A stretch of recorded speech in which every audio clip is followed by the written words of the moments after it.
Sacrifice করছেন, তা করুন, বেশ করেছেন।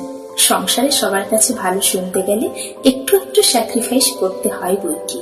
ভোর 4টেতে উঠেন, রাত 12টাতে ঘুমোতে যান, তা বেশ করেন। আপনারও তো সংসার। ডাক্তারের মধ্যে 6 ঘন্টা ঘুমোতে হবে এমন তো নয়। ব্রেকফাস্ট খেতে খেতে বেলা গড়িয়ে দুপুর হয়ে যায়, তা যাক। আপনার তো দীর্ঘদিনের অভ্যেস, খিদে মরে গেছে তাই না? সে ঠিক আছে, আপনারই তো সংসার, সবাই কত আপন, তাদের জন্য তো করছেন। অথবা নিজে ছেঁড়া জুতো আর পুরানো জামা পরে অফিসে যান, টিফিনের টাকা বাঁচিয়ে রাখেন ছেলে মেয়েদের জন্য, তা বেশ করেছেন।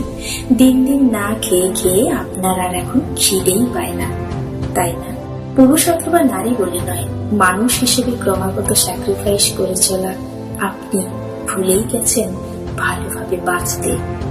একটা টাইম আপনার ঠিক সকাল 9টায় খিদে পেত, খেয়ে নিয়ে আপনি আপনার নিজের কাজ করতে পারতেন, কিন্তু তখন রোগ ভোগ একটু কম হতো, এইটুকুই যা। একজোড়া সস্তার জুতো দাম বড় জোর 600 থেকে 700 টাকা হবে। দিনের পর দিন ছেঁড়া জুতো পরে হীনমন্যতায় ভুগছেন। ওই সামান্য কটা টাকায় আপনার সংসারের কিন্তু হাল ফিরবে না, কিন্তু অফিসে ঢোকার সময় আপনার ওই হীনমন্যতাটুকু কাটবে। আচ্ছা, আপনি যে স্যাক্রিফাইস করছেন আপনার সংসারের সবাই জানে? মানে তারা বোঝে আপনাকে? আপনার প্রয়োজনে তারা একটা শখ ও বিসর্জন দেবে, নাকি ভেবেই নিয়েছে এরকম